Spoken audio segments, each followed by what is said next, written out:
and they, they're not just cast off because somebody, Good afternoon, everyone, and welcome back to this resumption of the Budget and Finance Committee's consideration of the Mayor's proposed budget for fiscal year 2018-2019.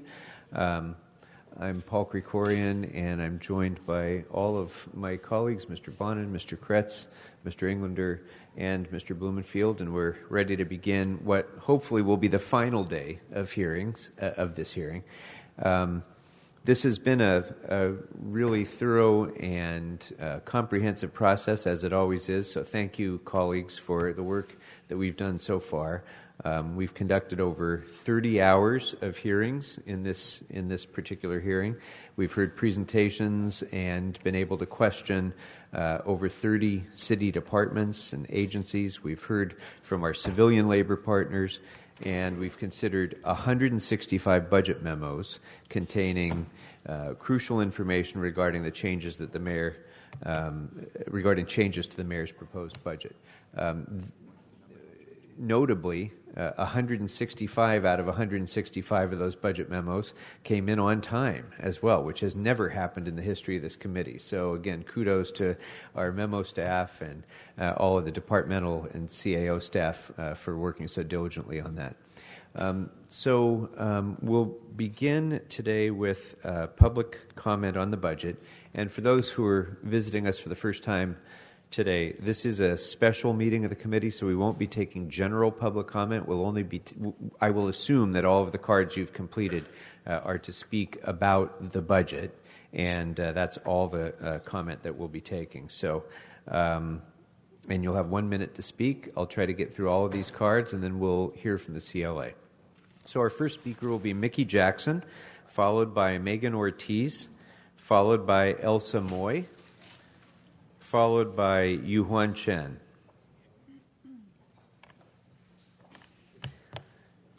Ms. Jackson, good afternoon. Good afternoon. Mickey Jackson, Healthy Housing Foundation, AHF sponsored project. So I'm actually here to talk about the budget. Last night I attended the Health Commission meeting here in this room. And a good part of that meeting was consumed with the commissioners talking about the good work that needed to be done, with people discussing the urgency of the homeless problem and the role that the Health and Public Health Commission could be playing in that, because it's such a public health hazard.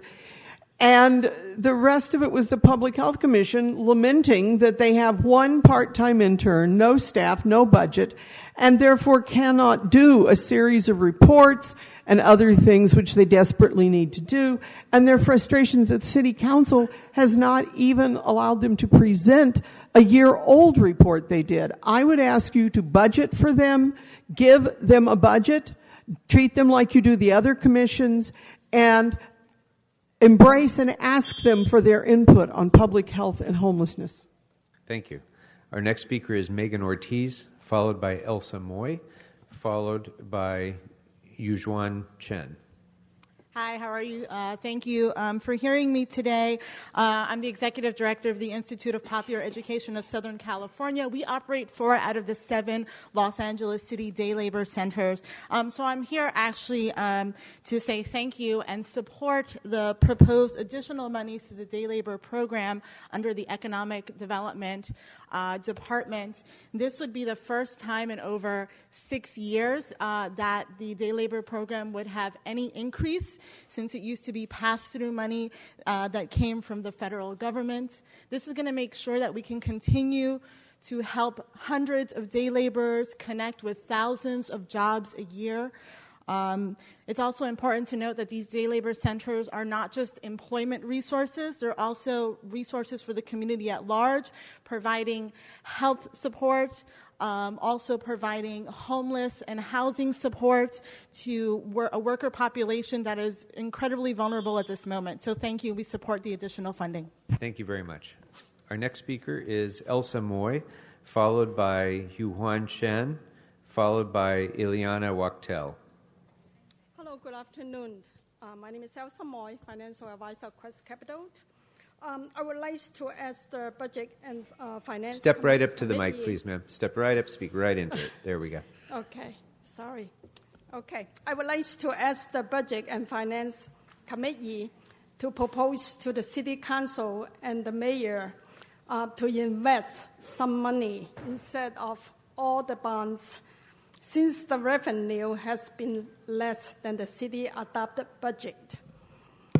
For example, the entire pension contribution in July 2018, rather than spreading the payments through the year, the city expects the pension gain additional investment earnings on payment, and it discounts the city like around 3.3%. That is like around 22,600,000.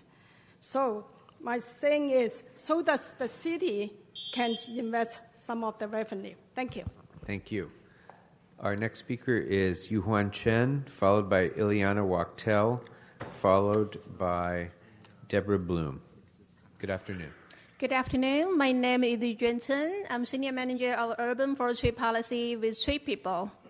Tree People strongly support the Budget and the Finance Committee's proposal of adding the total of $2.7 million funding in support of urban forestry in the city, including $100K to fund a new position of city tree coordinator in the Department of Public Works, $400K to complete a street tree inventory, $200K to hire one tree surgeon and one tree assistant for tree and root pruning, and $2 million to pay for city crew to do tree planting and watering and dead tree removal. We believe urban forestry is a critical component for a healthy and thriving city because it provides lots of benefits and function. For example, air pollution removal, health and well-being improvement, and climate change mitigation. And thank you. Thank you. Our next speaker is Ileana Wachtel, followed by Deborah Bloom, followed by Jorge Castaneda.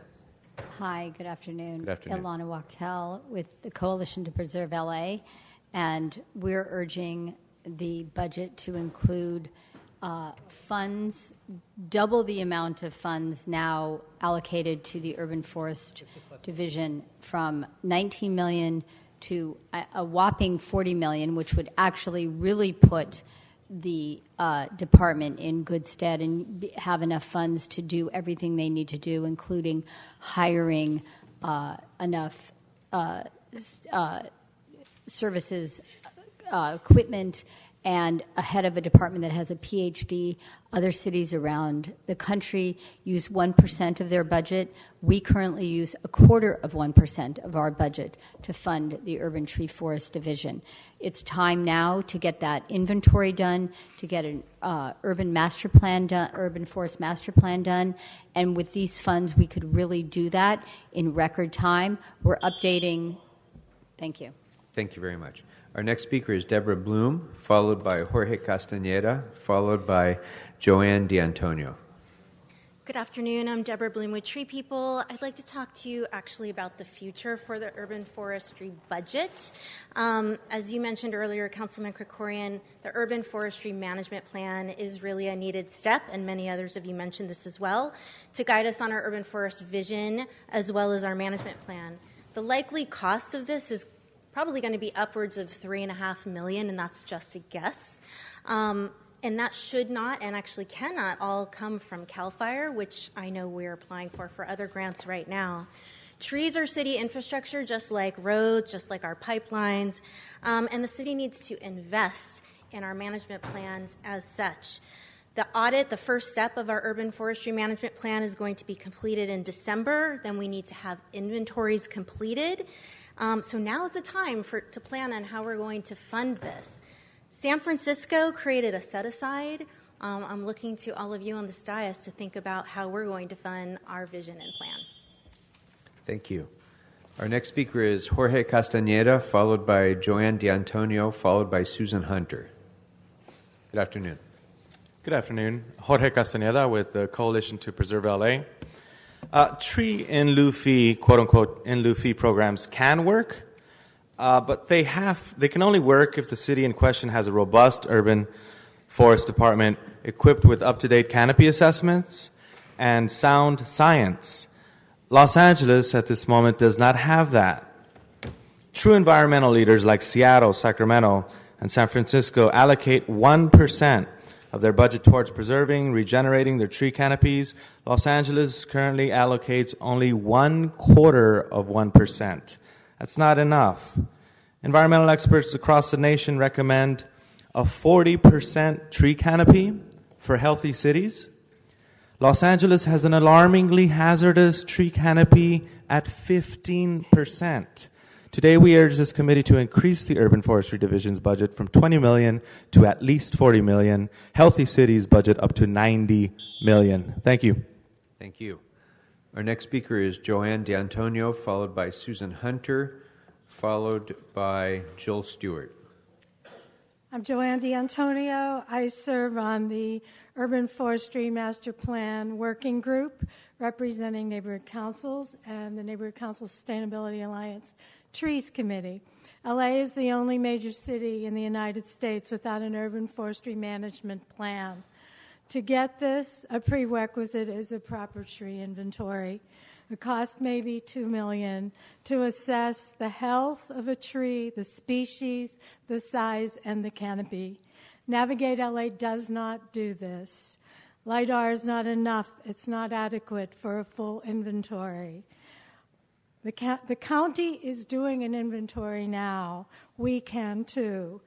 We will need this inventory eventually or now. Which do you want to choose? We can improve our canopy more quickly. Why not get it done now? The state has $8 billion in surplus. Surely we can find this money. Thank you. Our next speaker is Susan Hunter, followed by Jill Stewart, followed by Robert Barkaloff. Hi, Susan Hunter. I'm with the Coalition to Preserve Los Angeles, and I was not aware that we were in a crisis of 30,000 city employees who could not find a place to set up their desk. But that's what the city is acting like. There is no reason why Parker Center across the street could not be adaptively reused using HHH funds to produce actual homeless housing that we so desperately need in the city. Unfortunately, we're not doing that right now. We do have an outside agency that is offering to pay for the asbestos reporting to find out how much it would actually cost to be able to adaptively reuse Parker Center to house our homeless, and I hope that the city would take up that offer. It's concerning as a citizen that when it comes to Vision Zero and automobile deaths, we don't think that any deaths should happen.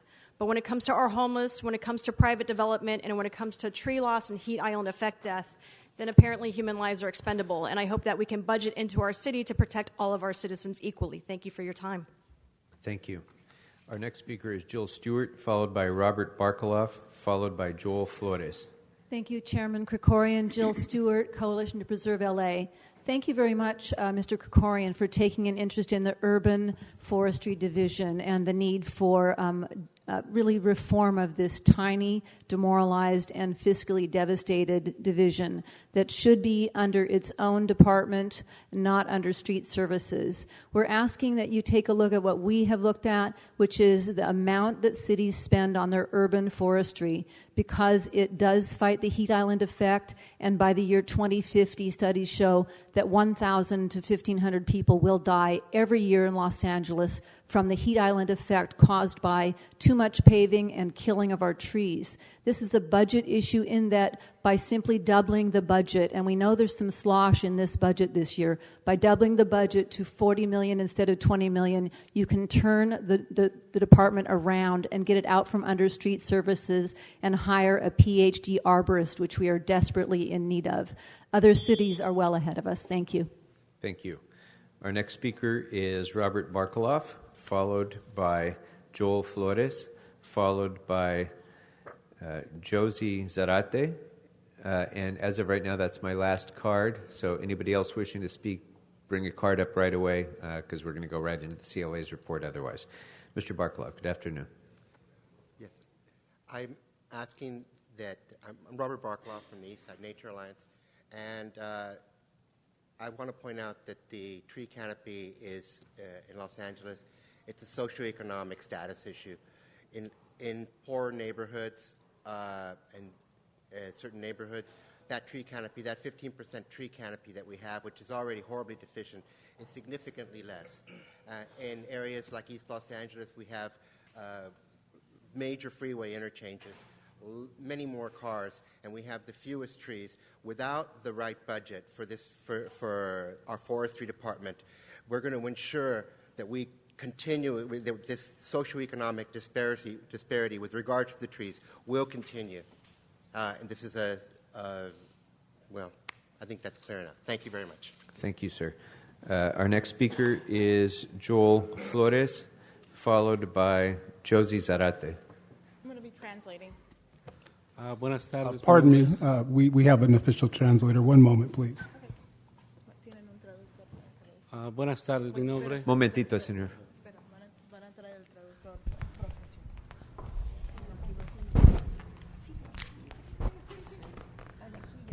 Buenas tardes. Good afternoon. Mi nombre es Joel Flores y soy jornalero. My name is Joel Flores and I'm a day laborer. Quiero decir que con el apoyo del ayuntamiento I want to say that with the help of the City Council, se pueden mantener abiertos los centros de jornaleros. we can keep the day laborer centers open. Los centros de jornaleros son un recurso que beneficia a empleadores y a jornaleros. The day laborer centers there is resources that can benefit all the employers as well as day laborers. Los jornaleros muchas veces tenemos que hacer trabajos que otras personas no quieren hacer o no pueden hacer. The day laborers, many times we do work that a lot of people can do or they don't want to do. Quiero dar un ejemplo de la gente que trabaja en el campo. Los agricultores no pueden sacar su cosecha porque hay gente que no puede hacer lo que los campesinos hacen. For example, I want to give you an example. People that work in the fields, they cannot pick up their products because nobody knows how to work the fields. So. Y tengo que agradecer también a los centros de jornaleros porque nos ayudan con el reclamo de salarios. I want to also thank very much the centers for the day laborers because they help us with the wages. Y también nos ayudan con programas sobre tener chequeos médicos, cuidado de la salud. And they also help us with programs that has to do with health issues. Es todo, gracias. That's it. Thank you so much. Gracias. And our final speaker is Josie Zarate. Good afternoon. I'm sorry? Oh, no. Good afternoon. I actually don't have much to say about the budget, but I do appreciate everybody's comments because everything that I wanted to say is actually what I wanted to say. So thank you very much. Thank you very much. Mr. Williams, any other cards? No, sir, that's all the cards. Okay, thank you very much. And I would like to also note that each and every day that this committee has met for consideration of the mayor's budget, we have taken all of the public comment that has been brought to us without exception. So this has also been a great opportunity for the public to have robust input into our budget making process as well. So all of you who came down today, I appreciate your participation and know that you're part of a large group of members of the public who have come over the course of this hearing, and I appreciate it very much. I know all of my colleagues do as well. So with that, I'd like to invite the CLA up.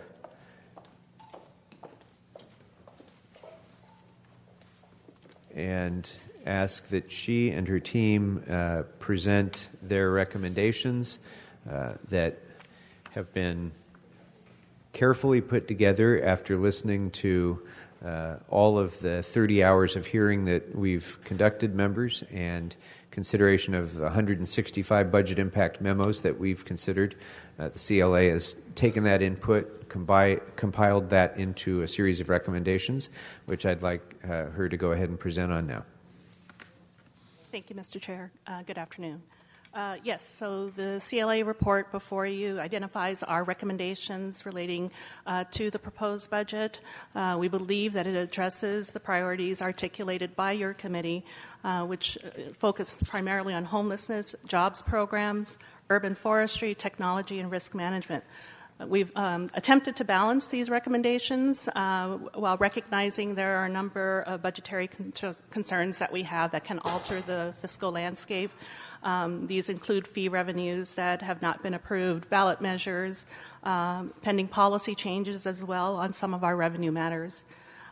We can go through the report. Andrea is going to actually walk you through the report line by line, summarizing the revenues, expenditures, and other changes that we have. We do wish to point out, though, that it's a little unusual this year because there are a number of policy areas that included in the recommendations. These policy matters will be coming back to you for further discussion and approval. And these center primarily on the homelessness funding for the Crisis and Bridge Housing Fund, that we would recommend that it be jointly administered by both the mayor and council. As proposed in the budget, it was going to be primarily administered by the budget, and we would make that recommendation. The other thing is relative to the HOPE teams and the Clean Streets LA expansion, we would recommend that the council also adopt or have that come back to you for further discussion on the actual protocol. So that will be included in our report.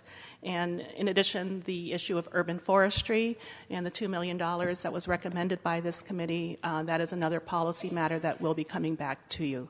And finally, also with regard to LAPD hiring and unsworn and civilian hiring, that we would recommend come back to this committee for further discussion. So with that said, we've also included some minor, modest amounts included in the Reserve Fund and Budget Stabilization Fund, and we will outline those as we go through the report.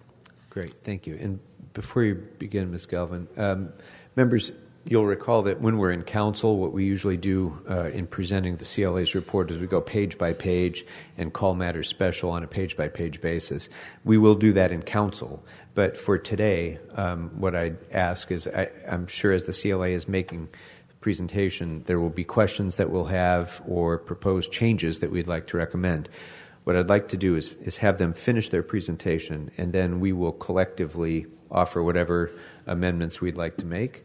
And then we'll note all of those and then go through and vote on them. And the reason I say that is I don't want a situation where the first proposal out there gets voted on as a standalone thing without consideration of all of the possibilities that we might want to make in keeping a balanced budget.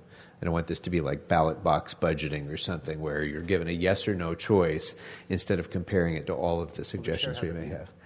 If only, Mr. Neuter. So does that make sense, everyone? That way we, every suggestion has sort of an equal opportunity for full consideration by the committee. So, okay, Ms. Galvin, thank you. Good afternoon, Andrea Galvin, CLA. Page 1 of our recommendations, if we want to follow page by page, these are routine recommendations dealing with various report backs from the CAO, city attorney reporting on liability claims. Page 2 highlights the Reserve Fund and the Budget Stabilization Fund. The actions in this report increase the Reserve Fund to $350.93 million, or 5.66 of the general fund. The Budget Stabilization Fund, we are recommending that $4 million be added to that fund. On page 3, this is the first page of revenue changes. Going down, we have business tax, licenses, permits, fees, and fines, power revenue transfer, property tax, and the reserve fund. Second page of revenue changes highlights reversions and prior year encumbrances, tobacco settlement, and other receipts. You'll note that we have about net revenue of about $39 million in the revenue changes. Next page, we go to expenditure changes. Aging Department, Animal Services, the Business Improvement District Fund, City Attorney, City Clerk, Controller. Sorry, and 1 second, Ms. Galvin. Members, just for clarity, if you have questions as we go through, feel free to ask questions. I don't want anybody. What I was suggesting earlier was about proposed amendments. We'll save all those collectively. But as the presentation is proceeding, if you have a question, feel free to go ahead and ask. Okay. Yeah, Mr. Kretz. Yeah, under aging, set aside funding for congregate and home delivered meals, where it says to explore using social enterprise to deliver the program needs. What does that really mean? So That was something that was mentioned in the hearings, I believe, by the chair. And I can speak to that briefly, Mr. Kretz. The idea here is that as we're contracting with companies to provide these meals, the goal would be to incentivize using local companies that are providing social enterprise utility to the community. So a company, a nonprofit, for example, that employs the hard to employ might be given an advantage over a nationwide Wall Street firm that's providing meals. Perfect. That's the goal. We do have one amendment on page 5 under animal services, adding regular authority and 9 months funding for the 10 animal control officer 1 positions. We've been notified that the department doesn't need the positions as much as they only needed the funding. So for that, we'll amend it to just adding funding for those positions. So moving on to page 6, this is also expenditures, disability and the UB, economic and workforce development, emergency management, ethics commission, fire and police pension fund. Mr. Kretz. Yes, under fire, second item, increased variable staffing overtime. Which districts are those fire stations in? I believe that was district, let us check. It was in the CAO memo. I believe your district is one of them. We should move that. There were 2 similar recommendations, so I wanted to see which one it was.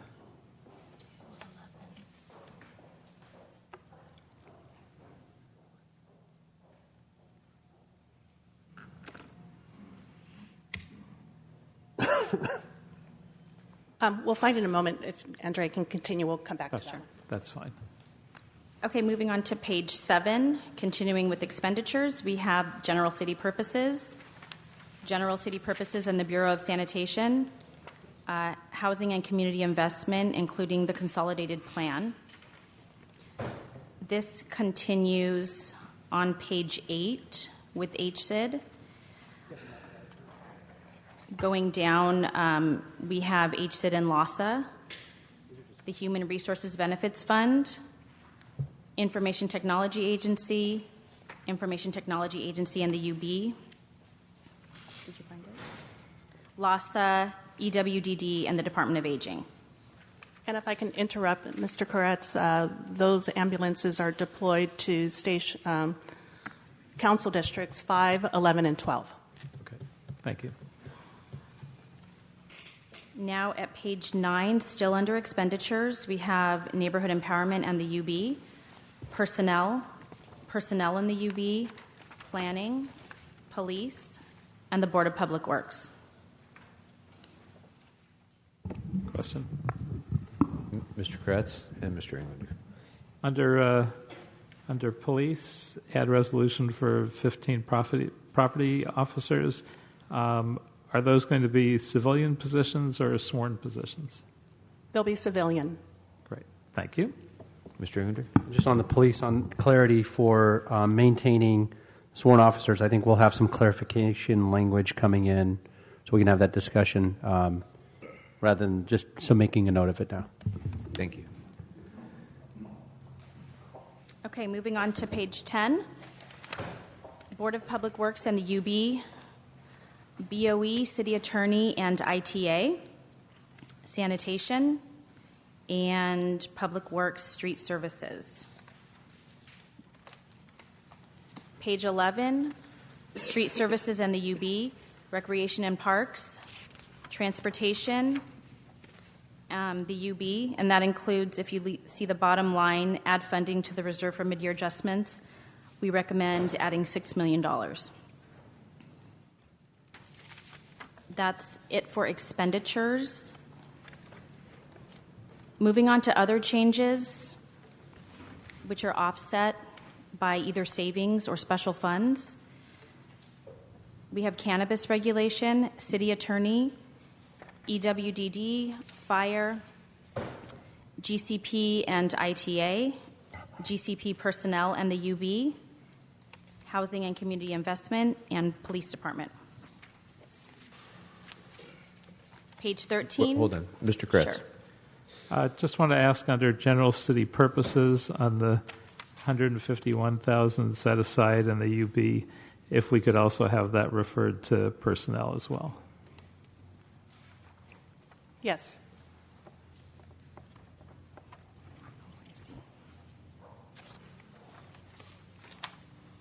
Okay. Page 13. Continuing with other. Police and unappropriated balance, planning, Board of Public Works, engineering and the UB, sanitation, street services. Page 14, street services and the UB, street damage restoration fee special fund and the UB, recreation and parks, the UB and general city purposes. And then you'll see a summary of our impact to the Budget Stabilization Fund as well as the Reserve Fund impact. As we noted before, we recommend $4 million being added to the Budget Stabilization Fund. These recommendations add about $7.9 million to the Reserve Fund, which is 5.66 of General Fund. Page 15, these are instructions and technical adjustments. Exhibit H, which is attachment 1 of your report, we have included instructions meant to implement the budget. We also have general instructions on this page. Some of them are routine, some of them deal with items that we dealt with specifically in this budget. Page 16 continues those instructions. One second. Mr. Sure. Englander? No, just a technical correction on page 16. Under the LAPD on the, I know the reporting back to Public Safety Committee in any event for the solar installation, it should be at Devonshire and Topanga instead of Mission and Topanga.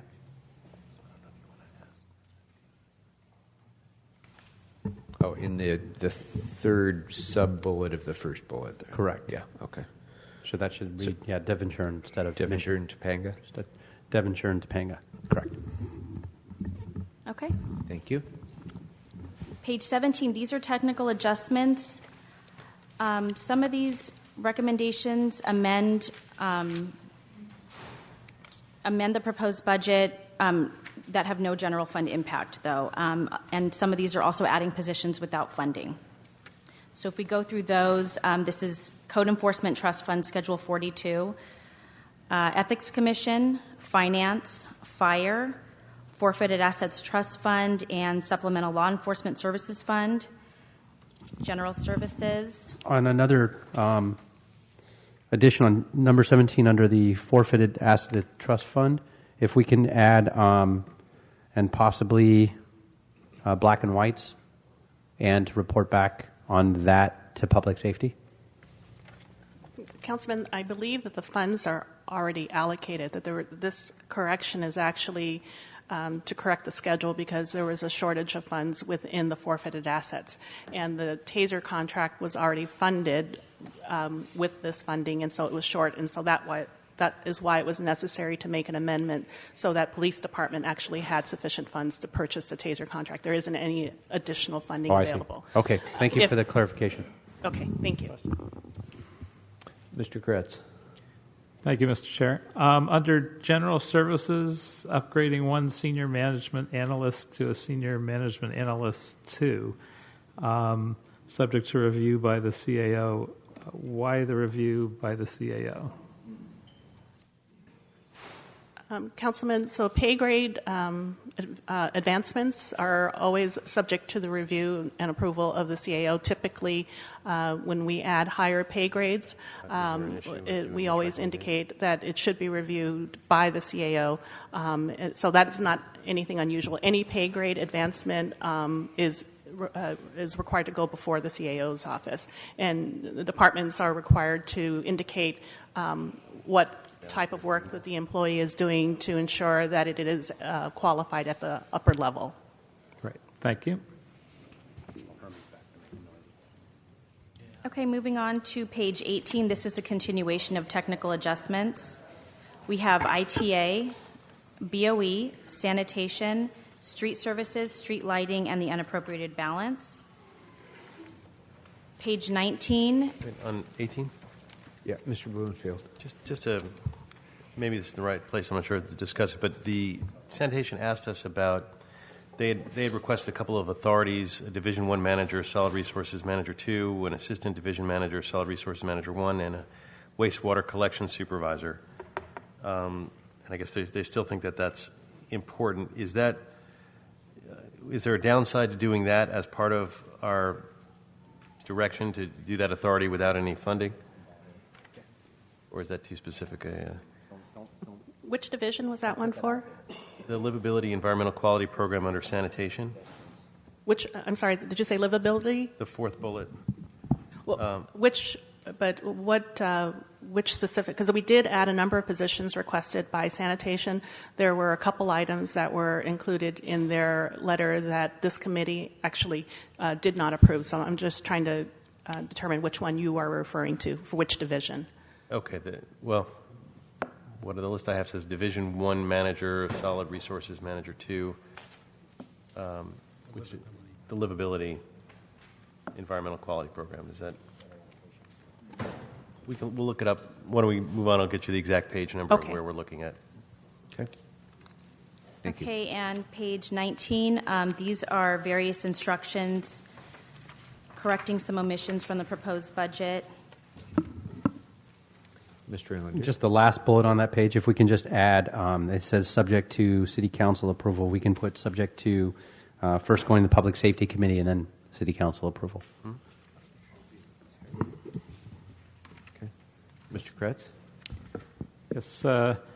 On the second bullet from the bottom, reflecting that the Crisis and Bridge Housing Fund is jointly administered by the Mayor and City Council, do we know what that looks like? How do we jointly administer a fund in that way?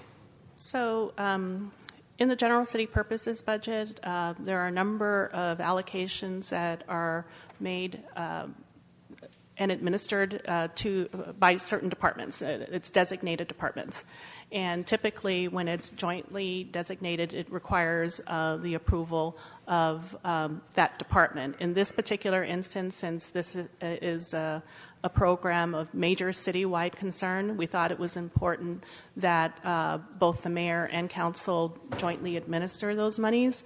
And depending upon how the council chooses to implement that, it could be something as simple as allowing the council president to approve on behalf of the council, or having it come back to the council as a whole for approval, working with the mayor. And that would be actually the typical way for most allocations anyways that are not part of a general budget, that it would come back to for mayor and council approval. So it is really up to the council to decide how to administer that. We thought it was important, though, that the council have the opportunity to weigh in on the expenditures, and this recommendation was intended to accomplish that. And depending upon how you want to accomplish it via the council body, that is up to you. Right. We'd obviously have to figure out something that works intelligently, because one or the other has to sort of take the lead. It's probably unwieldy to have both the council and the mayor leading the effort without one proposing and the other one going along. So it's hard for me to envision exactly how that works, but I get the idea now.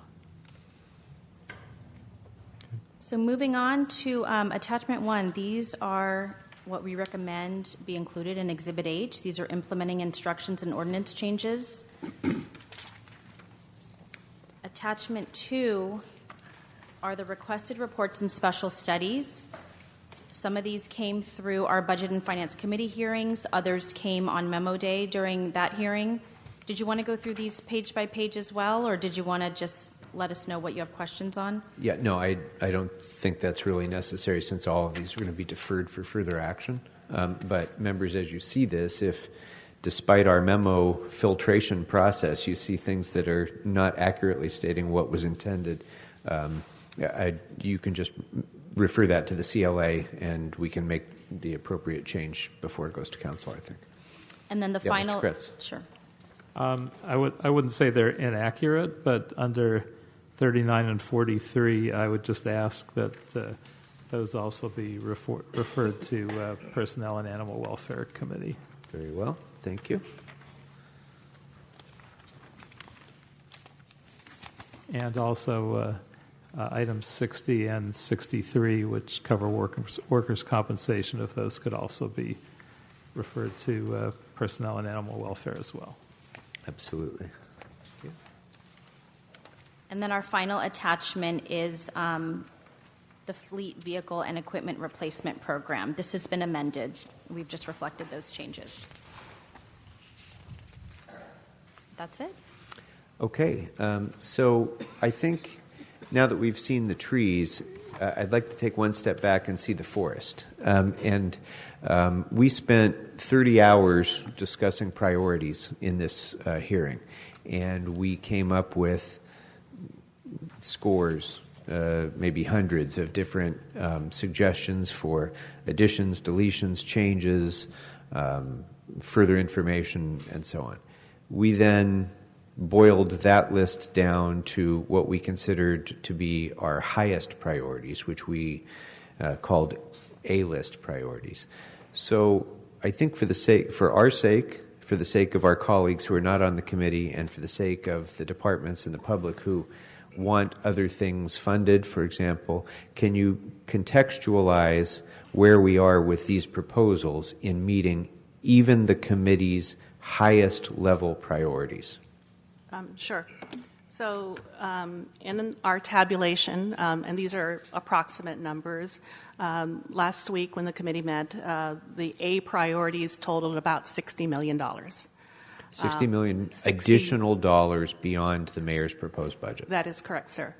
And the B priorities totaled about $17 million for a total of $77 million. What is contained in our report is a proposal to fund, of the A priorities of $60 million, we're proposing about $34 million of it being funded through various means. Of the B priorities, we would recommend that $7 million of it be funded, $7 million of the $17 million. So that totals to $41.5 million of the $77 million that was requested. The unfunded items totaled about $35 million, and if you'd like, I can give you a list of what we left unfunded. One of the major things that was left off was the crisis and bridge housing amount. You had requested $10 million be allocated. Our report did allocate $1 million, primarily because of new information from the state in the governor's May revise that there is about $250 million that will be set aside for cities and counties for temporary housing, for shelter construction, et cetera, rapid rehousing. And so that weighed into our decision to recommend that the $1 million be provided with the expectation that some monies would be coming from the state. And we understand that that would be a grant to local agencies through LASA, for example. And so we recommended the $1 million, realizing that, we would have an opportunity to revisit that number, although we also recognize that you can't spend too much on this right now. So with that thought in mind, we set aside some money in the unappropriated balance to increase the reserve for mid-year adjustments for that opportunity. The other thing that was not funded was the police overtime amount. You had requested that $10 million be set aside for that purpose. We did include a $10 million overall line item that would be funded by potential contingent cannabis receipts. Our intent was that of that $10 million, it could be used towards cannabis programs, police overtime, and other uses to be determined later during the city budget process. So we believe that we somewhat addressed it there, but not in its entirety. PACER, that was the Payroll Replacement Program. We did not fully fund that as well. We provided an additional $1 million out of the $4 million you requested, primarily because just where we are in the process right now with the RFP not even having been released, at most we may be spending 6 months, 5 months funding for an implementation program. First year shouldn't cost very much, and so that would leave some funding already in the budget for PACER replacement. And there are a couple other IT projects, but primarily those were the major areas that were not funded. Thank you. And I wanted to have that context because I think it's important for people to understand that even where there's a consensus priority of all 5 members of the Budget and Finance Committee, and even though we're in times of economic recovery, the increasing demands on this city's resources are such that we just don't yet have the ability to fund even the entirety of our consensus most important priorities, which just points up, I think, the challenge that we have before us and that this council continues to have in maintaining a responsible budget. So with that, so members, what I'd like to do now is hear from each of us on proposed amendments or, amendments to the recommendations that are before us. And I want to start first with the Crisis and Bridge Housing UB line item that you'd mentioned, Ms. So. And I'd like to make a proposal to make that investment a bit more robust. And so I would suggest that we reduce the additional $4 million proposed to be added to the Budget Stabilization Fund, and instead place that in the UB line item for homeless services programs. So the Budget Stabilization Fund will still increase, but just not by as much as the CLA is proposing, and that $4 million could then be used to fund homeless services. I'd like to also ask that we reduce the additional allocation for the reserve for mid-year adjustments by another $5 million, and that $5 million also be placed into the UB line item for homeless services programs. And with that 4 plus 5 plus the 1 that you have in there, we can get to our $10 million investment in the homeless services programs. Mr. Chair? Yes. Can I just thank you Go for ahead, that? Mr. Bono. Second that, commend you on that. I think it's exactly the right thing to do. I appreciate the work CLA did on this. I did a little research subsequent to our meeting, and I don't think we can depend on that state money quite yet. There's a $40 million hard cap for LA County, and it goes through the continuum of care system, and I don't know that we can actually count on seeing any of it for the needs we've identified. So I wholeheartedly support your recommendation and applaud you for it. Thank you. And I think 3 of us recognize, and especially Mr. Blumenfield, the former chair of the Assembly's Budget Committee, I think we well understand that the state budget is mercurial, and additional money that may be available this year may or may not be allocated in a fair way to Los Angeles. It may or may not be there 6 months or a year from now. So if there is funding from the state, that's terrific. That will be gravy. But I think we need to address our concerns before that gets finalized even. Mr. Blumenfield, did you want to add to that? Well, your idea has already been seconded. I want to double second it or third it or something to that effect.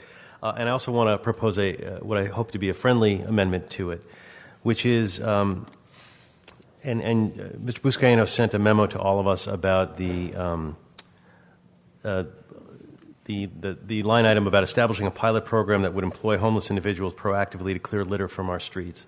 It's a program he and I have been pushing, and he was asking for funding, and while I don't know that we can come up with additional funding, it does seem that program would be an appropriate item as a menu of items that we would have in the Homeless Services Fund UB. And so I would ask that we recognize that that program, and obviously it would be subject to the city approving it and going through the process, but that be one of the many acceptable options for spending this additional money in the Homeless Services Fund UB line item. Yeah, and since it's in the UB, obviously the actual policy development and allocation of where that goes would be subject to further decision by this committee and the council. But I felt it was I consider that friendly to be It sure. would be important to call out. He wrote us this memo, and I very much support this idea and this pilot project. And so if we could just make that clarifying notation, that would be great. Yeah, I consider that friendly to be sure. If we could, Mr. Chairman, too, I noted that in the CLA recommendations, and I think this was an oversight, we called out a number of different things, the rapid rehousing as a potential use. We called out the BOE, or General Services Associated Costs for bridge housing. We didn't actually call out, at least in what's written before us, bridge housing itself, and we may need that as well. So I think it should include bridge housing, Mr. Buscaino, Mr. Blumenfeld's recommendation, just sort of the umbrella homeless stuff. Yeah, totally agree. I think it should be assumed that we want to ensure the greatest breadth possible of homeless services that this line item could be applied for, subject to the further discussion and decision by this committee and the council. And presumably H&P committee as well? Oh, yes. Yeah. Mr. Englander. Yeah, just three things on that real quick. One, I wanted to ask you to reiterate again, just repeat what those, I know it's $4 million out of the budget stabilization fund to get to the 10, so I could just make note. So if we could do that. Two, Buscaino's memo on that I thought was a good addition. If we're looking for a name for that, we actually have a program that's already spread out throughout the valley. We initiated the pilot and working with the beautification grant money and the mayor's team on that. Clean Streets, Clean Starts. So there's already a framework for it. So if you want to just call it that, it's not so much a pilot, but taking a pilot to the next level and make it a citywide program, but the Clean Streets, Clean Starts program, which many other council members in the valley have now adopted. So I think it's great. And thank you for that, Mr. Englander, because that's a really important first step, I think. I appreciate that, and then we'll thank Nicole Burnson for coming up with the brainchild on that one. And then also if we can add, as long as we're going to be adding some of the, first of all, the additions to some of those descriptors of programs, I think were important. So we keep that flavor in the conversation. So thank you, Mr. Bonin, for that too. I'd also add the HOPE teams, as we've explored and expanded that definition during this budget process of what that actually means, just as it's part of the discussion, if we can add that to it. And then if you could, again, just go through what those funding streams were again to get to the $10 million. Sure. So the CLA had proposed a $4 million increase in the budget stabilization fund beyond the increase that had already been proposed by the mayor. So we're already north of $100 million. And I respect and appreciate the CLA's wanted to make that fund more robust, but I think that was an area that we can take $4 million from the increase and put that into the homeless services programs, and then the other $5 million would come from the reserve for mid-year adjustments. So I think I'm sorry, did you say the reserve fund or the reserve? No, the reserve for mid-year adjustments. I see. So the reserve for mid-year adjustments, if I recall, was at $6 million, so it would leave it at $1 million? No, I believe the councilman is saying there is a line item in the UB reserve for mid-year adjustments, and I believe the councilman is saying to take $5 million from that allocation. So that would bring it from $26 million to $21 million, yes. I think, right? Yes. Yeah. So we would still have $21 million left for mid-year adjustments. Got it. Okay. And then the balance of the $1 million, because that gets us to 9, right? Yeah. So the $1 million is already proposed in the it's already CLA proposed. recommendations. Right. Got it. Okay. Thank you. Okay. Let me just run through a couple of other smaller things and then talk about police hiring. So I'd like to also propose that we add one building construction and maintenance superintendent without funding for GSD in support of the crisis and bridge housing program. That's without funding. And at the request of CD10, I'd like to ask that we reduce the Rancho La Cienega Sports Complex item by $365,000 and reallocate that money, $250,000 to the LA Conservation Corps, $65,000 for the William Grant Still Art Center for maintenance, and $50,000 to the CD9 Project Save line item. Mr. England? Yeah, okay. And we can come back to these. If anybody has any objection to any of them, we'll go through those and have a further discussion. And then with regard to police and civilian hiring, I'd like to propose as follows. First of all, I think when we discussed this, part of the objective, I think the entirety of the objective of what we had talked about was to accelerate and encourage civilian hiring that will help reduce the time spent by sworn officers on civilian duties. And that one way to find the funds to do that would be to reduce the proposal of police hiring. So at the same time, if we can maintain the level of the police department at attrition levels and still do that civilian hiring by essentially requiring that the department absorb those costs, then I think that achieves both of those objectives of maintaining the department without reduction and also still being able to fund those civilian positions. So what I would propose is that we transfer $3.1415 million from sworn hiring. Pie? It almost was pie. I went right into pie by mistake. So it's a little bit more than pie. $3.145 million from sworn hiring to civilian hiring, and maintain the sworn hiring plan in accordance with the biweekly hiring plan contained in the proposed budget to hire to attrition based on the size of the force as of June 30th, 2018, provided that the department uses only funds within its adopted budget. That we maintain the civilian hiring plan in accordance with the biweekly hiring plan contained in the proposed budget as modified to include the additional funding contained in this report, provided that the department uses only funds within its adopted budget. And that further we instruct the department to report to the Budget and Finance Committee on the optimal size of recruit training classes to maintain the attrition hiring plan, to report on what civilian positions will be hired and the impact on the overall number of civilian positions. The department is to report quarterly to the council on the status of the hiring plans for sworn and civilian.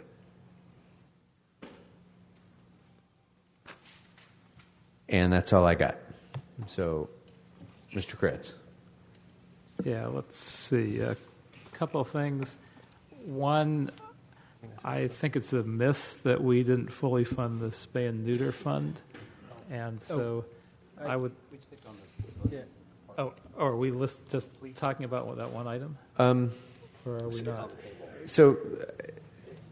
I had some questions. We haven't debated other items as we raise them. Yeah, we're not going to vote on this, but if, Mr. Englander, did you want to offer something as a suggestion to that? I'm happy to speak on that. I thought we weren't talking about that. At least then we're all kind of thinking on the same page.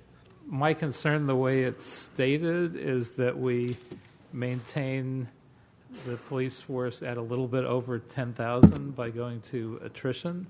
And if you hire more civilians and you maintain the number of officers, where you squeeze is in more overtime, so that probably results in more banked overtime. I would hire the civilians, reduce the number of sworn to the 10,000 that has been our goal for years, and use whatever is left over to reduce the amount of overtime that we're banking. Although I would suggest that if you have fewer officers, the reliance on overtime is going to increase. So it would squeeze it from that direction if you have fewer officers as well. I'm not convinced that the department, and well, they should, because if we had 13,000 officers, we would do just fine in terms of law enforcement, but we also have budgets. If they have 10,100 officers, they'll use their 10,100 officers, and I think they'll still use overtime as they need it, and we won't have any savings there. Okay. Mr. Neuter? Oh, Mr. Bonner? Oh, thanks. I think I'm generally comfortable with the framework you outlined. Although I have one issue with it, and I think it's one we can probably address, or maybe the police department can come up and reverse what it said in previous hearings. But when we were discussing this earlier, I got the unmistakable message from the police department, which Mr. Enklander kindly tried to preempt the police department from saying this, and they insisted on repeating it, is that the message I got was, you guys can tell us to hire as many civilians as you want, but we're not going to put any cops back out on the street. And it wasn't said in so many words, but the attitude, at least as I received it, was pretty unmistakable. And I thought that was outrageous and unresponsive to what was a pretty clear desire from this committee.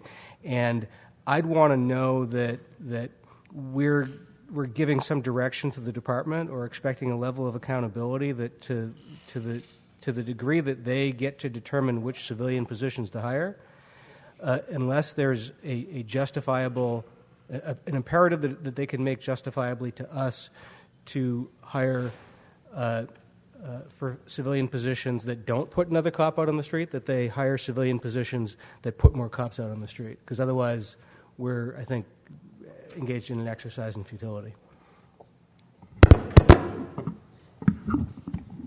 Mr. Englander. Mike is on fire. Okay. So I agree. Thank you for that. I might suggest that we have some clarifying language so we're a little more transparent in what we're talking about with numbers. And I think in the interest of giving ourselves time and opportunity to get there, that we've got definitive language of, because when we say attrition, it could be very it could be very it's got a lot of variables, so it could mean a lot of different things. If you pick an example, June 30th attrition date, well, if we hire a new class on June 30th and we're at 10,000 plus the 76 plus another 65 on a new class, where do you, and they haven't yet retired, but they're retiring the next day or through the next month, it's a moving target. And so I think we should hone in on what our numbers are for this budget, and including the civilian and what those civilian positions are. And the department should have come back with that. And in fact, I think it didn't do us justice that they haven't, because I think we were pretty clear, and I agree with Mr. Bonin that what was represented here at the table was a pushback on this body to say that if we went in that direction, they essentially would hire positions that would not yield or net additional patrol officers or patrol time. And we've been saying for a number of years, less paper, more patrol. Yep. And what's come back is and I like where Mr. Krikorian went with this and trying to come up with cleaner language, but the fact that we haven't gotten from the department, and so we're here struggling to do that now at the 11th hour, is wrong. And so what I would suggest is we incorporate Mr. Krikorian's language, because I like what you've come up with, but also it needs to have some actual numbers. How many officers, sworn officers, are we talking about for the year? And how many civilians to fill some of those vacancies? So we have full transparency and we know what we're talking about. And that's what I'd like to see. And I know, again, this is now coming to council next. And so it'll have to be in that form and fashion. And it's unfortunate the department's put us in that position. But I'd like to see actual numbers come back as a holding spot for what those numbers are. And I'd ask the CLA what their suggestion for a process to incorporate those numbers would be, because we're at this stage.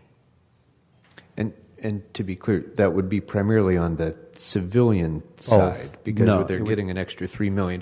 You're saying, what are you going to spend that money on? What's your hiring plan for additional civilian hiring? Well, no, it's on both. And because we're also saying that we're approving to maintain hiring at attrition, but we don't even know what that number really means. Yep. because they can pull that number out of a hat and say, well, we were really at 1,100 or 1,150 the day we selected to be at attrition, or the day it was June 30th, because that's a moving target.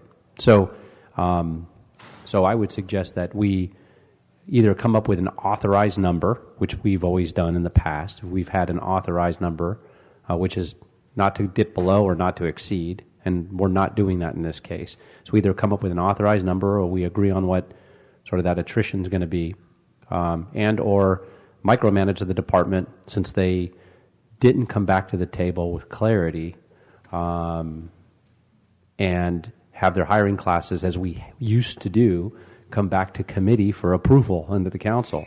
One of the two things I think have to happen. So we have at least a clear direction that we're hiring,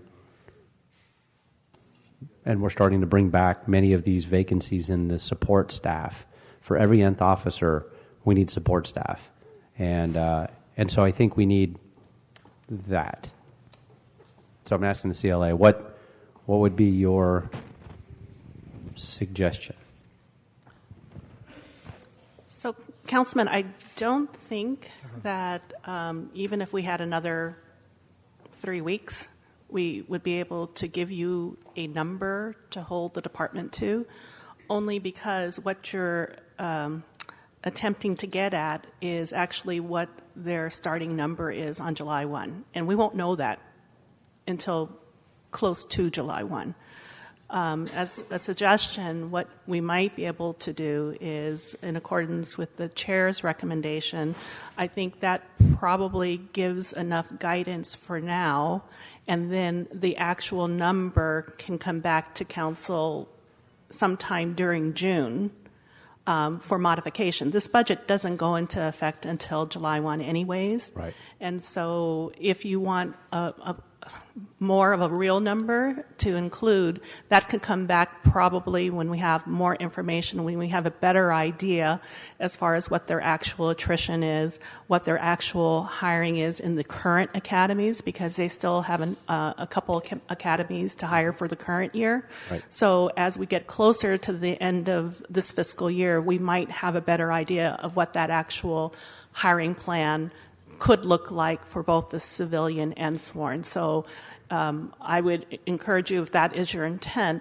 of including actual numbers, is to give us the opportunity to come back to you during the month of June, mid to late June, with a better assessment of the numbers, working with the department and finding out, what is currently deployed in both sworn and civilian, what their attrition level is, and then maybe perhaps coming back with a modified hiring plan that reflects what the chair has requested, which is an attrition plan.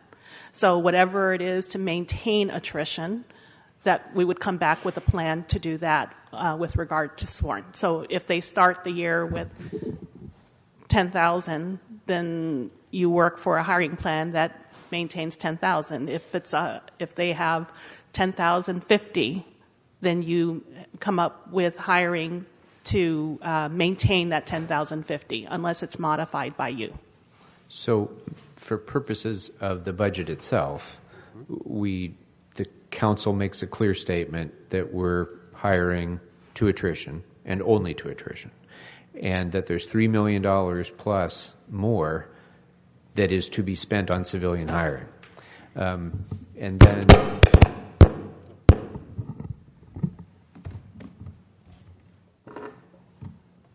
okay, and then before the budget actually becomes effective on July 1st, we'll have an opportunity to drill down further on what those civilian positions will be and what the actual attrition number would be.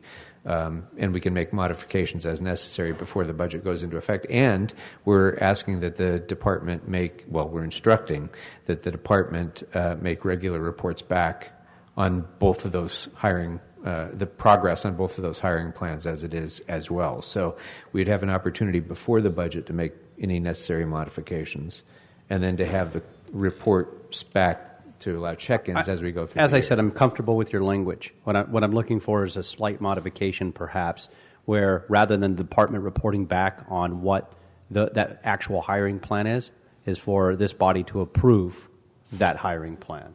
So they're not just reporting back on what we've given them, but we're approving it, not just so. That if we could add that, I would be great. Yeah, I don't think that's the only question is one of timing, because to get a proper detailed civilian hiring plan of the additional $3 million, I'm not sure if we can do that by next week, but we could certainly do it before the budget goes into effect. And that's why I'm suggesting we go ahead with your language and simply add something along the lines of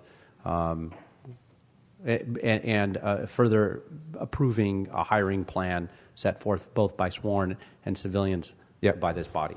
Yep, I agree. Not for just simply for them to report back, and I think it would. With the clear statement that part of the goal of the goal of the civilian hiring is to get more cops out on the streets in our neighborhoods. And I know the department's in the room, so I think we've said it pretty clear. We really want to see the numbers scrubbed and come back with full transparency on where we're at with those numbers. Okay. Thank you. Any other discussion on this? Okay. So we'll come back to this, but Mr. Kretz, you had the floor for some additional suggestions. Yes, just a couple things. One, we had half of the Spay and Neuter fund funded, with the other half to be funded from the UB budget adjustments later in the year. I think it's pretty clear this funding is necessary, but in the past there's sometimes been problems with Spay and Neuter funding not being spent. I don't think we want to add an allocation for that. So I would suggest that we add the second $425,000 for the full Spay and Neuter fund, but we put the second half in the UB as well. And if it turns out not to be needed, then it reverts to the UB adjustment fund from which it came. Okay. On that point? Mr. Bloomfield. I second that. I think it's important. And I think we talked about it, but maybe it's important to realize it, because if we don't do that, in effect it's a cut, as I understand it, and that we would, and maybe we hear from the department, but as I understand it, if we don't do that, then they basically are not going to be able to do as much as they did last year. Is that your understanding, or am I off on that?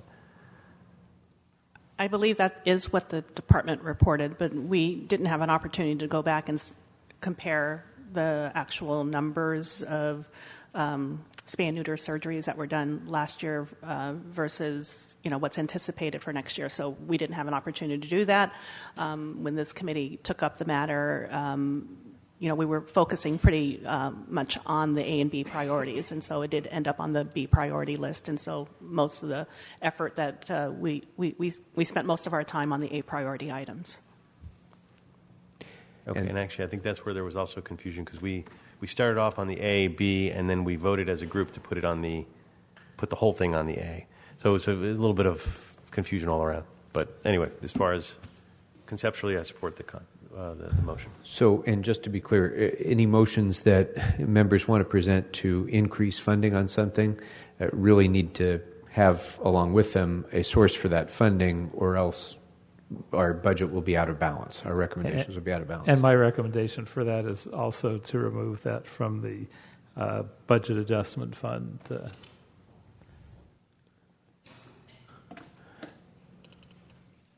Stabilization fund? Yeah. So it dip us under our number there. From the UB reserve for mid-year adjustments.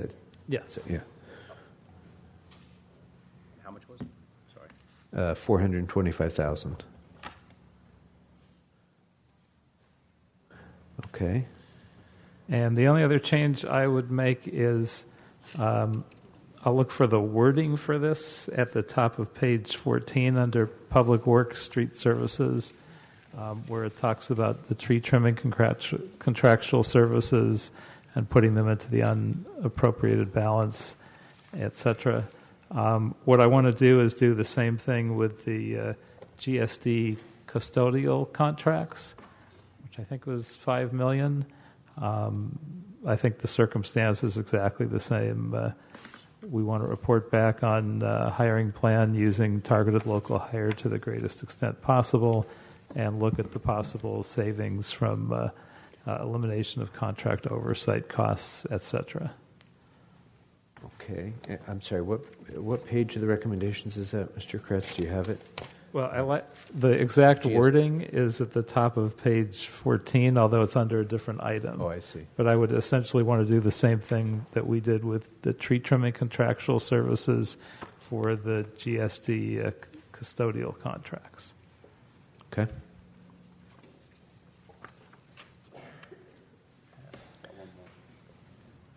Mr. Englander? Was that it, Mr. Kretz? I believe that is it. Okay. But Mr. a recommendation from CD15 from Joe Buscaino.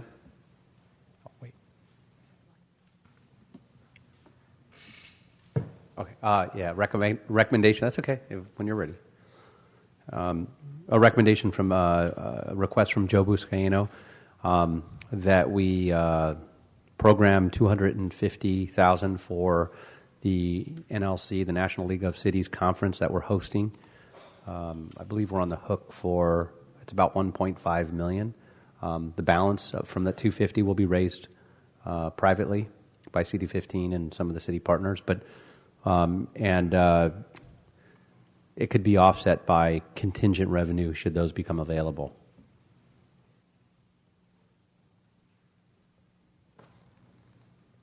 And okay. To that point? Yes. Yeah, Joe talked to me about that as well. It's unfortunate it's a last-minute thing, but I don't think there's any way around it. I think it's something that we end up having to fund. It's 5,000 people, officials from all around the country coming to our city. We are hosting it. I think we end up spending that money anyway because we're going to have to. So to program it in now, as painful as it is to do it at this point in time, it's either now or we end up getting jammed with an FSR. So I kind of feel like we should do it, and we probably end up having to do it, and it's a reflection upon our city. So what are we spending it on? I don't know. What I would put it in the UB so that we move the money to the UB so that we're very clear about exactly what we're spending it on. But we are the host this year, as I understand it, of the NLC conference. The host cities typically, fund a portion of that. There's a lot of it's going to be raised. We're just going to get jammed at the last minute for it, so it's better to do it now in the budget process. And it's a good thing. I mean, the city, it's going to bring pride to the city. We have people coming from all over the country, elected officials, and we host this event. And maybe CLA could speak to that. I mean, typically, this is the kind of thing that the city would end up paying for. Is that correct? Yeah, we actually did host the event. I'm looking for a VOC, but we did host the event probably about 15 years ago, and there was, I believe at that time, also a commitment of city funds. The city funds could be used for a number of things, such as it may be for programming, because there are, as you indicated, Mr. Blumenfield, about 5,000 people, government employees coming from all over the nation, who will be they will be touring here in the city, so there'll be the additional transient occupancy tax and spending time in our hotels and restaurants, et cetera.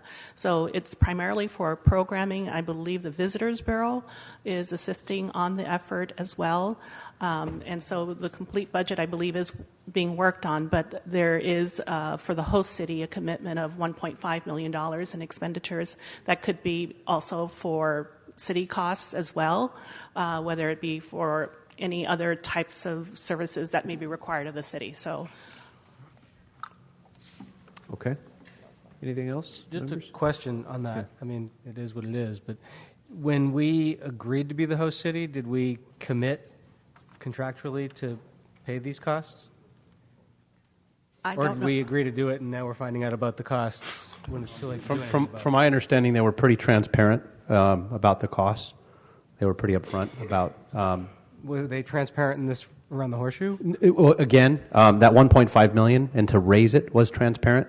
For us to become a city-hosted sponsor is a whole different level. The reality is that we don't have to do that. It's not obligated, so we're not under contract. Almost every city across the board that does host does become a sponsor of their own city, in essence, that are hosting. And so we do have, there are funds that I would say have a direct nexus to these types of activities, and that's where we should ask the CLA to look and identify. That's why I didn't do that by design, where there's a nexus and where that makes sense. And the funding would have to be would have to come through a committee. Which committee would it typically come through? Or I guess it would. Well, once we authorize the funding, what it actually gets spent on.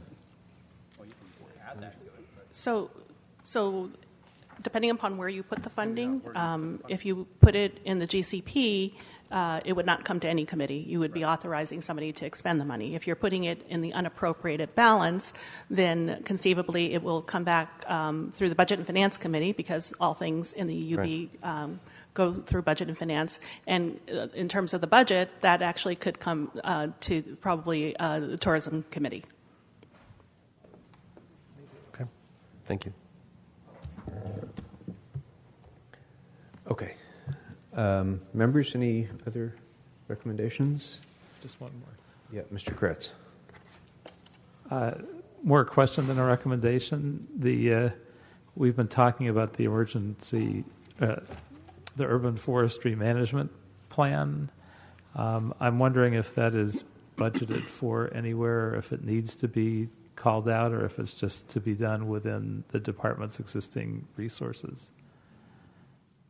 So there was the $2 million that was set aside for the urban forestry program in total. I believe that when the committee acted on this item last week, there was an effort to try to consolidate all of the memoranda that addressed the tree maintenance program, the urban forestry program, et cetera. So there is that $2 million allocation, and the department will have to come back to you.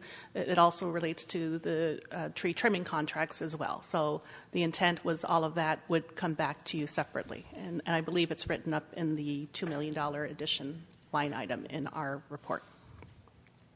Yeah, if there's some way to report back before we finalize the budget on whether that particular item is covered under that allocation, that would be great. Unless we have an answer on the spot. Hi, yes, Greg Spotts from Street Services with an answer on the spot. Actually, City Plants has received a grant from CAL FIRE to hire a consultant to develop a roadmap towards an urban forest management plan.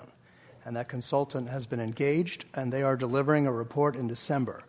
And so in December, we'll have an idea about what resources would be needed to develop that plan across the entire urban forest, not just the street trees, but the whole tree population.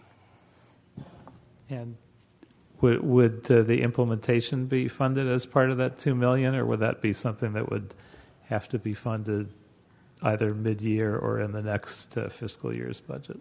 The $2 million is contemplated for operational staff, not for this project, but we would come back next budget cycle having had the consultant's report that will indicate what type of activities are needed to develop that plan.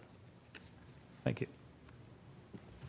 All right. Sorry to interrupt. Members, any other? Mr. Blumenfield. Yeah, so I've got a little clarity on the sanitation issue I brought up before, which is that we're referring to Memo 163 in Sanitation's Item 1 on that memo, where they had requested a few positions, and I believe that we just didn't address it when we went.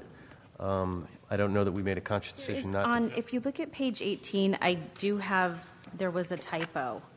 Under Public Works Sanitation, Yeah. the fourth bullet down, it says consolidate liability services. That should read livability. Okay. I'm not sure if that addresses their concerns, but there's no funding attached to that recommendation. Yeah, I think they wanted the three new positions, the authority for those positions, and I don't know that that addresses that. Maybe we could have someone from the department explain. Is that? Councilman, I actually believe that when committee took this up, there was a specific recommendation that was adopted to consolidate those services under a single director. And that was the recommendation that we took and reflected it, although with a typo, but reflected it to indicate that it would be consolidated under a single director, and that further reports could come from the department to determine, what the cost effectiveness of having an additional director would be, and the other impacts of having an additional director. And so we took that recommendation from your actions last week. If the committee chooses to alter that recommendation, this would be a fee-supported position, but just bear in mind that somebody has to pay the fee. So to the extent that that we include additional administrative costs, it does ultimately have an impact on the fee structure in the future. Okay, I see the department's here. You wanted to comment on that? Thank you. Lisa Mowry, Sanitation Chief Financial Officer. One item that did change since the discussion last week to have us report back on consolidating the 200-plus positions into one division is that the timetable for implementing the new teams for next year has been accelerated. Originally, those teams received 6 months funding. Under the proposed revisions to the budget, funding for the HOPE teams has been accelerated, and the expectation is those teams will be in place, boots on the ground, within 3 months. So that has made it a little more critical that we have that management structure that's able to make sure that staff gets hired and those teams get rolled out in a timely fashion, whereas right now those teams would be reporting to multiple division managers, and we'll do it. We'll get those teams out in 3 months, but it just makes it that much more complicated when you have to coordinate across multiple divisions rather than having one person who is the single point of authority and responsibility. So what is the specific ask that you're making of us? Thank you, sir. The request that we had was for a division manager position, which would be a solid resources manager 2, an assistant division manager, which is a solid resources manager 1. We had also requested one wastewater collection supervisor position. And what we had stated was we will take these unfunded this year. We do not need additional funding. I'm so confident that we will get efficiencies from the program through better deployment and staffing and operations that we can pay for these this year and, frankly, into the future. Did you want to? And if I could just add one more comment, I misspoke. With regard to the funding, this would be a general fund impact, and despite the Bureau agreeing to absorb the costs in the first year, it will be full year funding in the second year unless they are able to generate the savings as indicated by the Bureau. So because this is a general funded program, there will be ultimately a cost to the overall program in the second year. Okay. Members, any other recommendations for changes to the recommendations of the CLA? Okay. Sorry, Ms. Zoe, you were going to say something? Okay. I would like to make one other suggestion, I guess. The CAO notes that because we are recognizing these in the CLA's recommendations, we're recognizing additional revenues. We're required to review the budget's compliance with the budget stabilization fund policies and other financial policies. So I'd like to request that the CLA work with the CAO to address any issues prior to Council's consideration of the final budget.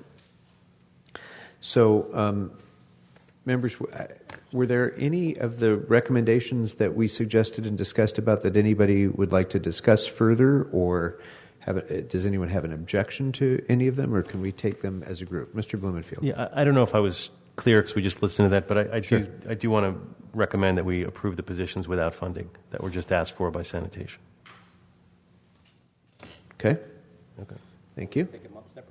Well, we can, unless everybody agrees to all of them, in which case we could do it as a body. So. Well, I pretty much agreed. I think most of them. The last one, I'm not there because it's fee supported. We haven't done another fee study, so I would hold off until such time as we did that. It's not fee supported. Mr. Bordenfield's suggestion?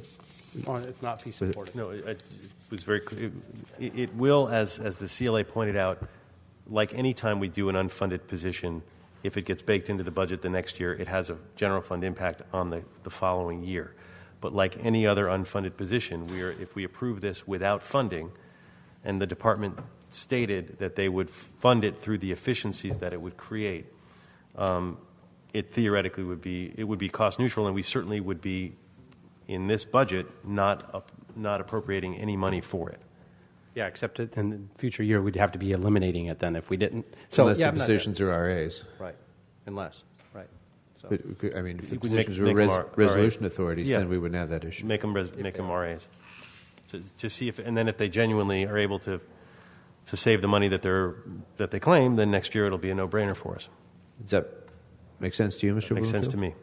me. Mr. Englander, is that?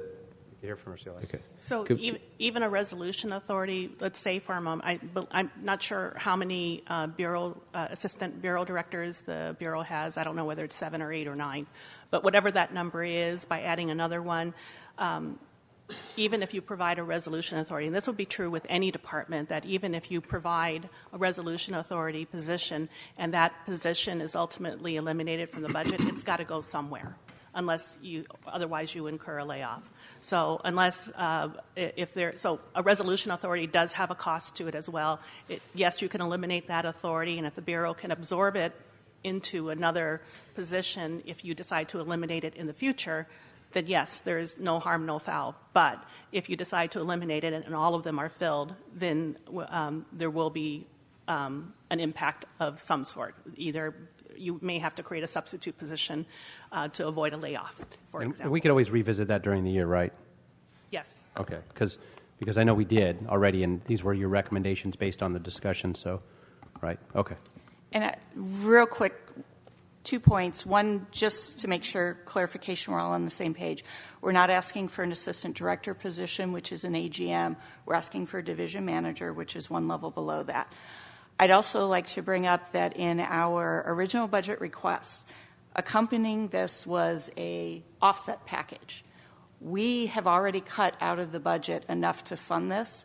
When the budget was put forth, they took the cut. We didn't get the positions for it. So we've already made the cut once. So we are very committed to showing those efficiencies. And it might certainly be a good message to everybody in the future that if you offer an efficiency package, you are going to get something for it. You're not just going to lose on the one hand and not get anything. So, thank you. All right. So let's go ahead and just go through these one by one to make it clear, I think. So on Mr. Blumenfield's proposal, Mr. Englander, you're a no. And any other objections or concerns about that one? Okay, so that will carry with 4-1 vote. On Mr. Englander's recommendation on behalf of Mr. Buscaino with regard to the National League of Cities, is there any objection to that? Oh, Avak wants to speak to that point. Avak has something to say. It's always a delight to welcome Avak to the table. You may wish to put it in the GCP because I believe the funds go to the Visitors and Convention Bureau people. So you would be cutting out a step. Does that work for you, Mr. Englander? Oh, fine. Yeah, I mean, okay. Thank you. Okay. Thank you, Avak. Okay, so with that clarification, any objection? Seeing none, that will be the action of the committee as well. With regard to Mr. Kretz's recommendation regarding custodial contracts at GSD, is there any objection? Seeing none, that will also be the act approved by the committee. With regard to Mr. Kretz's recommendation of adding $425,000 to the Spay and Neuter Fund with the second half in the UB, and that's to be funded from the mid-year adjustments line item. Any objection to proceeding with that? All right. That action is approved by the committee as well. And then with regard to our collective discussion regarding police and civilian hiring, is there any objection to proceeding as I had proposed, amended by other members? Okay, then that will be the action of the committee as well. And regarding the addition of the $9 million to homeless services programs from the Budget Stabilization Fund increase and the reserve for mid-year adjustments, any objection to that? Seeing none, that will be the action of the committee as well. Regarding adding a building and construction maintenance superintendent without funding, any objection? Seeing none, that will be the action of the committee. And then with regard to CD10's request for reallocations of funds previously allocated to Rancho La Cienega Sports Complex, any objection to that? Seeing none, that will be the action of the committee. So with those amendments then, I would entertain a motion to approve the recommendations of the CLA as amended by I'll this make committee. the motion. Second. I'll second. All right. Is there any objection to proceeding with those recommendations as amended? Seeing none, the recommendations are approved with our thanks. Great work, everyone. And so before we wrap up, I would just like to say a few thank yous, because this has been tremendous work and difficult work, and it's been done with incredible professionalism and striking efficiency, historic efficiency, I think, for this committee. And so I want to first by thanking our clerks for the Budget and Finance Committee, Richard Williams and Erica Post, for keeping things moving smoothly as they do. Of course, our CAO, Rich Llewellyn, and his staff, especially Ben Ceja, Jacob Wexler, Janelle Irving, and our remarkable budget memo squad, who broke all records this year with efficiency. And of course, to the CLA, Sharon So and her staff, Karen Calfian, Andrea Galvin, and the rest of the team. As always, you do incredible work in helping us to get through a really, really difficult, challenging process, and thank you very much for that. To the mayor, of course, and his budget team, Matt Szabo, John Chavez, Miguel Sangalang, and the rest of the mayor's budget team, thank you. This has been one of I think all of us feel that this has been maybe the most collaborative starting point for a budget that we've ever had, and made this process much easier because of that. So we really do appreciate that. And to all of my colleagues, of course, I'm grateful to you for your incredible hard work on this, because this committee works, I think it's safe to say, at least during this time of year, harder than any other committee. And I know you're all committed to many other things as well. And to devote this time to this level of detail that you all bring in, really, it says a lot. And this council couldn't function without the work that you all do. And none of us would be able to do that without our respective staffs. So I also want to thank Brenton Tesler of Councilmember Englander's staff, Tricia Keene of Councilmember Bonin's staff, David Hirsch with Councilmember Kretz's staff, and Jeff Jacob Berger of Councilmember Blumenfield's staff for helping to keep us on the right path. And I especially want to thank my team, my incredible Chief of Staff, Irina Brenosian, and the rest of my policy team, my planning team, my transportation team, district staff, and especially the inimitable and irreplaceable Matthew Hale, who keeps us in his own silent way, somehow keeps the wheels on the bus going round and round. And I just don't understand how he does it, but he does it. Thank you, Matt. To all of our general managers and departmental staff, thank you. Thank you for getting your letters and requests in on time this year. Everybody was on time. It was great. You were great with your responsiveness to our reports. We really appreciate it. And all of the countless others, our sergeants and so many others who helped this process run smoothly and efficiently. Thank you all very much. And I do want to make one special final acknowledgement, and that is John Chavez with the mayor's budget team, who started his career in 1990, and shortly after we wrap up here on May 25th, after 28 years and 3 months of service to the city, John will be retiring. And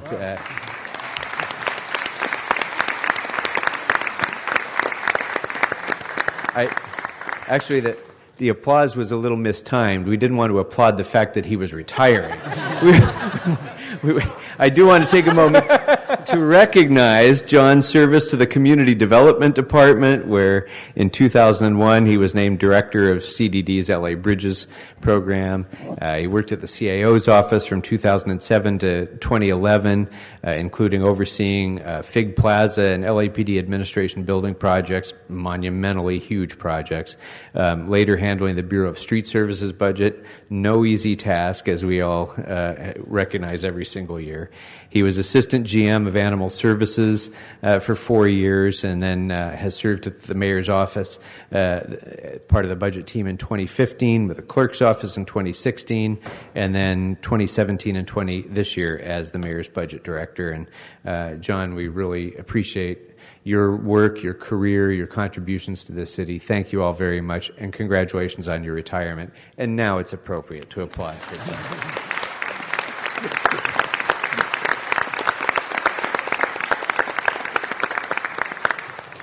All right, and now if there's nothing else for the good of the order, Mr. members? Chairman?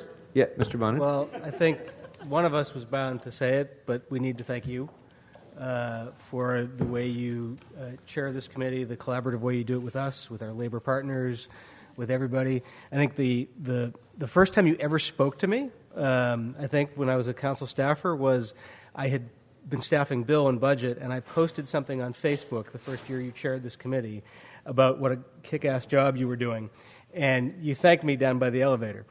I was going to tell you today, I'm glad I didn't, that if we'd finished before 4, as a thank you, I was going to wear a necktie for an entire week. I wish you'd told me. Glad I didn't make that promise. Thank you, thank you. Had you told me, believe me, we would have moved heaven and earth. If there's nothing further, members, yeah, Mr. Kretz has one for every occasion. If there's no further business, again, terrific work, everyone. Thank you. This meeting is adjourned.